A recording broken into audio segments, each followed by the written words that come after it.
Hey there, I'm Jesse Fox Mayshark, and this is an archived interview from Headlights, Voices from the Progressive South. Headlights is a production of the Progressive South, a nonprofit media platform dedicated to amplifying progressive voices and values across the southern United States. You can find more information about us, including how to support our efforts, at our website, theprogressivesouth.org. We're on a summer hiatus from Headlights while we work on adding some new features and content, but in the meantime, I wanted to highlight some of our interviews from the past year for anyone who missed them. Of course, you can find all our prior episodes, 57 so far, in the archives. This week, we're replaying our interview with Tessa Petit, the executive director of the Florida Immigrant Coalition, which brings together more than 80 grassroots organizations from across the state to advocate for the rights and needs of its large immigrant population. There are an estimated 5 million foreign-born residents of Florida, making up about 21% of the total population. Petit is one of them. She moved to the U.S. from Haiti in 2001. She earned a degree in administration and organizational leadership from Barry University in Miami. And she's put those skills to work on behalf of immigrants and refugees for the past 11 years, first with Catholic Charities in Miami and since 2016 with the Florida Immigrant Coalition. For context, we did this interview in July 2025, just a few months after Florida opened its Alligator Alcatraz immigrant detention camp in the Everglades. So Seth, let's go to the tape. And Tessa Petit, thank you so much for taking the time to talk. I really appreciate it. I know things are very busy here right now. Thank you, Jesse, for having me. I'm happy to make the time to help you make a point anywhere we can make a point about immigration and the injustices that are happening now. I'll make myself available. I'm wondering if you could start with a little of your own background. Obviously, you have the experience of coming to this country as an immigrant. How have your personal experiences kind of shaped your thinking about these issues and your commitment to your work? So I left Haiti in 2001, and because of political insecurities, political attacks, and when I came here with my family, I applied for asylum. And that's why the asylum process is so dear to me, because I probably would not still be alive if that didn't exist. And I also was able back then to experience firsthand the value of due process, because we were originally denied asylum by the immigration officer, but we were able to appeal and go in front of an immigration judge, at which point the asylum was granted. And that's because the judge realized that the lawyer we had hired had not processed our paperwork properly. So because of an error, my life would have been at stake in that of my family. And so I experienced due process firsthand, and I know how important it is for people who are migrating here. And then later on in 2010, after the earthquake, I was running a homeless shelter for Catholic Charities at the time. And we had a lot of families that came in from Haiti. And as their stay in the United States was being questioned, I was able to see the relief that TPS provided to those families who would have not been able to go back to Haiti, neither for health care or even to have access to basic needs, which, again, also makes me believe in the importance and the value of temporary protected status. So the Florida Immigrant Coalition formed in 1998. By the time you came to it, it had been in operation for almost 2 decades. Can you tell me just a little bit about what its work broadly has been over that time? I guess the central idea is to kind of bring together everybody in the state working around immigration issues and have kind of a coherent message and advocacy. So back in 1998, when FLIC was formed, it was actually a collaboration of 7 or 8 grassroots organizations that work with immigrants. And they realized that they needed an arm that would focus on policy. because they could do all the work, but what needed to happen was policy changes. And so that was our purpose. And we've been focusing on policy work at the state level and partnering with national groups, working on policy work at the federal level and also at the very local municipal level. So we were, over the years, we were able to win in-state tuition for DACA recipients and immigrants on temporary status.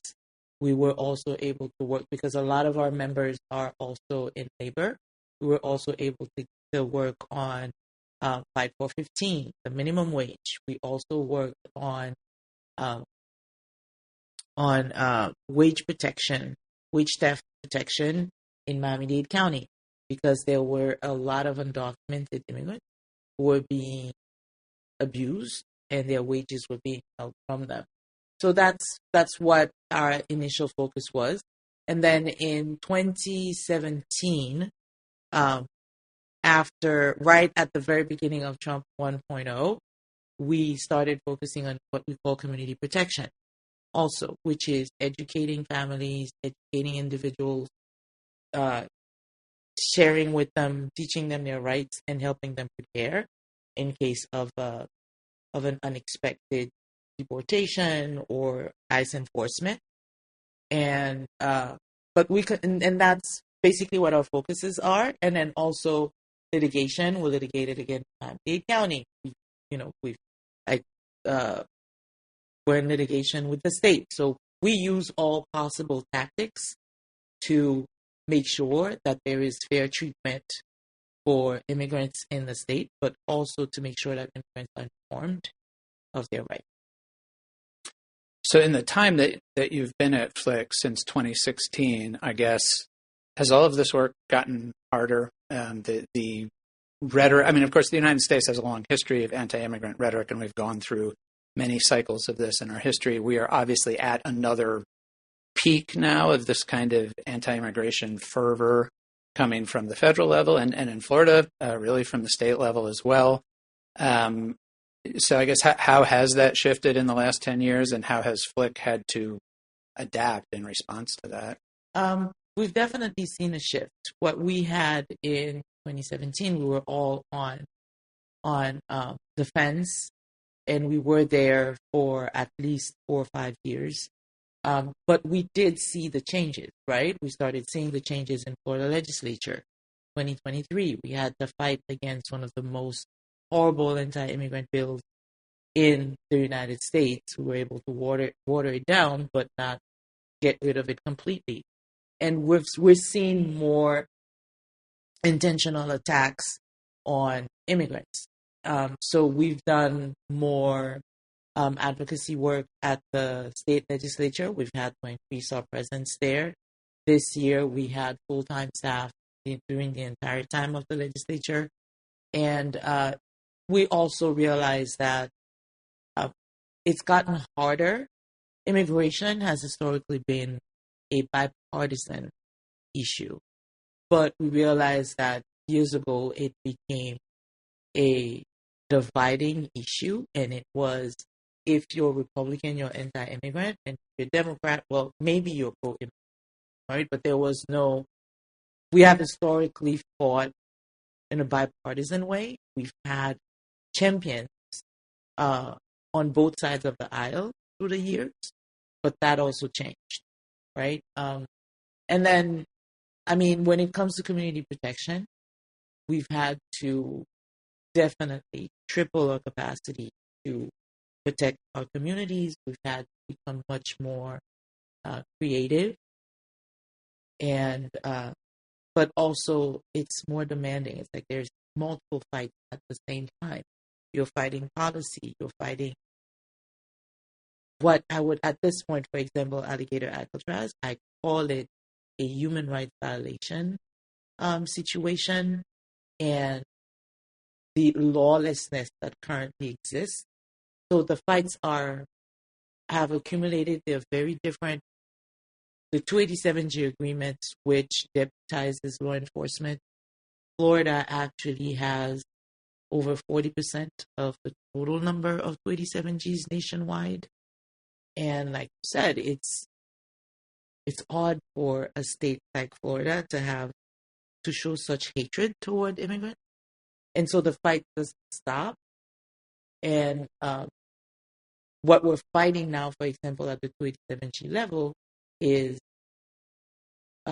threats. I call them threats to democracy, because elected officials being threatened to be taken out of office if they don't implement an agreement that is not required by law for other than counties. To me, that's the threat to democracy, and that is setting up precedents. And so sometimes I ask myself, am I fighting for immigrants or am I fighting for democracy in the United States? That's how much the fight has changed. Right, and there's certainly a lot of ways in which it seems like what we're seeing is immigration being used as, on one hand, kind of an end to itself, but also as a way to attack civil society more broadly and to try to limit the rights of local officials to stand up and local organizations and communities to stand up. Correct. So I'm wondering, especially this year, it's been such a flood, obviously, since the new administration took office. And I know that in Florida, it seems like kind of all of the resources of state government, essentially, not just law enforcement, but multiple different state agencies have also been put at the disposal of the federal authorities. So how are you all and your partner organizations keeping up with all of this, both on a logistical and resource side, but also, the kind of psychological and emotional toll that this must take on everybody to kind of hear one horrible story after another?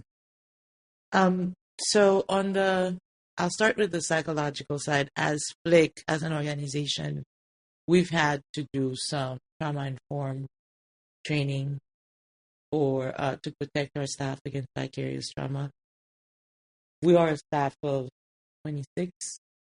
We have folks from 16 different countries amongst our 26 people, and a lot of us are immigrants, and we're impacted, either family, some of us are, temporary status. So we've had to do that. We've had to create healing spaces, also what we call healing spaces for our membership, creating spaces where people feel that it is safe enough to be vulnerable, to even cry about what they're experiencing, right? Because we try to be tough, because we know we're doing the work, and we think we have to be strong, but being vulnerable is also a form of strength, right? So we're helping create those spaces. And on the resource-wise, they're attacking organizations that are doing the advocacy work and the community protection work, but they are also attacking foundations. So the resources that we used to have to protect our communities, because of how work has ramped up, the foundations have not met the demand of what is happening in the field, right? And I guess everyone is also, everyone is in self-preservation mode. So unfortunately, that's where we are. But I have to say that, and I'm very grateful that also people who never stepped up before are stepping up now, and seeing that non-immigrants are stepping up and expressing their support to immigrant community or volunteering. That is not only that is very helpful, but it is also heartwarming, because when you're the kid that is bullied, when you see someone come protect you, it makes you feel it's helpful, because it reminds you that you're actually worth something, and you have people by your side who are going to help stop the bully. And so we need financial support, but we also, I think mostly at this point in time, we need people to say, I want to stand up and I want to be that protector for your community, for you who are voiceless, cannot risk to speak right now. We're willing to lend our voice to your struggles, right? So thinking, I mean, you mentioned Florida being a state with so many immigrants. We're here in Miami, where I think about 55% of the population of Miami is not born in the United States. And yet we saw in this past election, obviously, Donald Trump won Florida by a considerable amount and even performed very well in Miami-Dade County, which means that there are a lot of, first, second, third generation immigrant families who voted for a platform that very explicitly called for mass deportation. I'm sure that you all talk about this among yourselves. What are your thoughts about what kind of drives that? Are people voting sort of despite that? Were people not taking it seriously? Or is there support in some immigrant communities for some of this? So what we understood from speaking to communities and also other partners who did a lot of listening sessions in our communities, what we understood was that the Trump campaign messaging they convince even immigrants that there was an invasion. They even convinced immigrants that had been here for a while but could not regularize their status that all this flow of new arrival was to their detriment. So they really divided the community. And then the worst thing was, even for folks who had friends and family members, and even for folks who were undocumented themselves, they believed that the mass deportation was only going to impact criminals. And so they believed that their family, because they believed the rhetoric about the good immigrant and the bad immigrant. And so that's what drove a lot to vote that way. And even now, as we're talking to our member organizations that are really the grassroots organization, we're hearing them say in some communities, they still say, yes, it's too much, but there's still, because it was ingrained in them so much that this was about bad immigrants, and that this new flow of immigrants was taking away this scarcity mind. They also want setting a scarcity mindset that made Americans believe that immigrants were getting SNAP and Medicaid. Newsflash, out of the 2 million Americans who are losing Medicaid with the big, beautiful bill, just in the state of Florida, only 180,000 of them were immigrants, and that's because those were refugees, and there was a particular specific program for refugees. And part of them were refugees, the other part were because the parents were immigrants, but the children were U.S. citizens. So, of course, the benefits went to the parents, but for the children. And so this scarcity mindset, if you can put $170 billion towards immigration, but then take away Medicaid and deprive communities of their basic needs, my thing is, I'm wondering who is prompting Americans to ask themselves the question, where is the lie? So you had success this year with the lawsuit against, I think it's Senate Bill 4C. Can you talk just a little bit about that, the significance of what that state law is trying to do, and then the fact that you have been able to get a stay that was upheld by the Supreme Court? Obviously, the case still has to work its way through the system, but can you just talk about that case a little bit? Yes. So The similar law came out in 2023. It was part of SB 1718, but that made it a felony to bring someone into the state. One of our members, the Farm Workers Association of Florida, who is also a co-plaintiff with us on this lawsuit, they won on the premise that states that immigration law is a federal issue, not a state issue. And so when they finalized SB4C, we decided to file the lawsuit for two reasons. Is because we also saw that some counties, some municipalities had decided to become overzealous and copy the state law.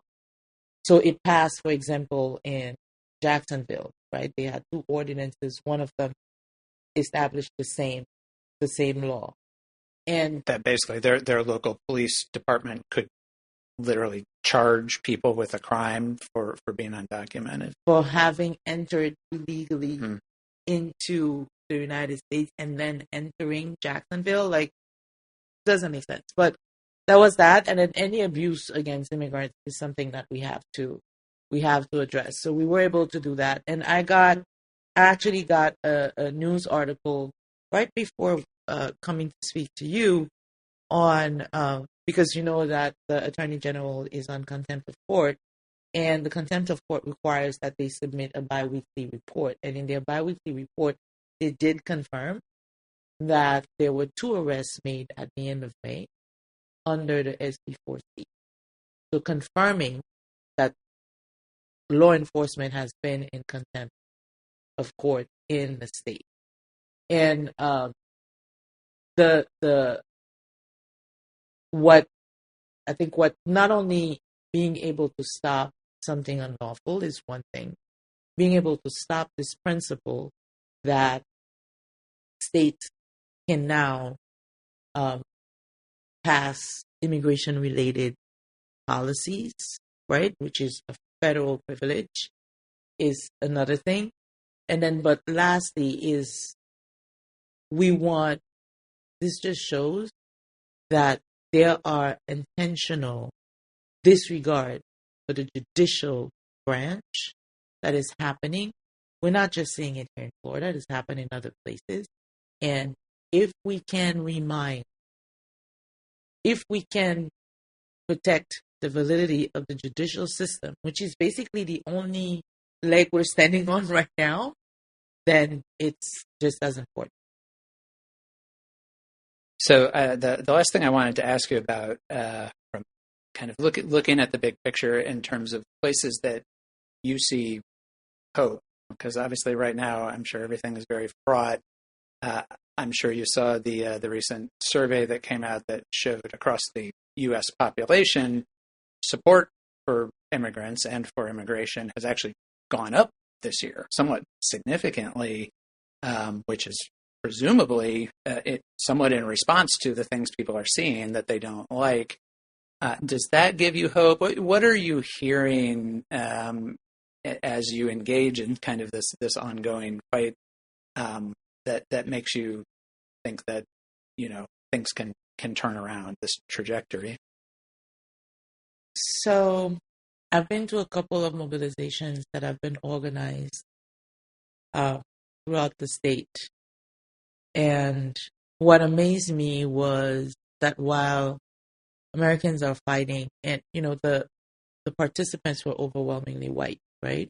What gave me hope was to see that while Americans are fighting for democracy, they are also including immigrants in their fight.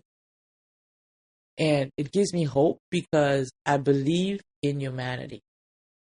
And I believe that while it's taking time, but people will come around. On last Tuesday, I was at the commission hearing in Key West. And I was able to listen to 100 testimonies of folks who are not immigrants at all. and to come and stand up to protect an immigrant community, their immigrant community. And that gave me hope. Seeing that people are connecting and people are making the connection that at the end of the day, immigrants are human beings and are worth it, that gives me hope, because I know we can't fight this fight on our own. We can't fight for immigrants only with immigrants. Also seeing the shift coming from a dictatorship, and I quickly saw the writing on the wall, and seeing America wake up to fight this authoritarianism that they're trying to establish in the country, that also gives me hope, because I hope that in the fight for democracy, we will go back to the rule of law. We will go back into laws that are fair and just to everyone, including immigrants. All right. Well, I guess that's a good place to end it. So, Tessa Petit, thank you so much. I really appreciate it. Thank you, Jesse.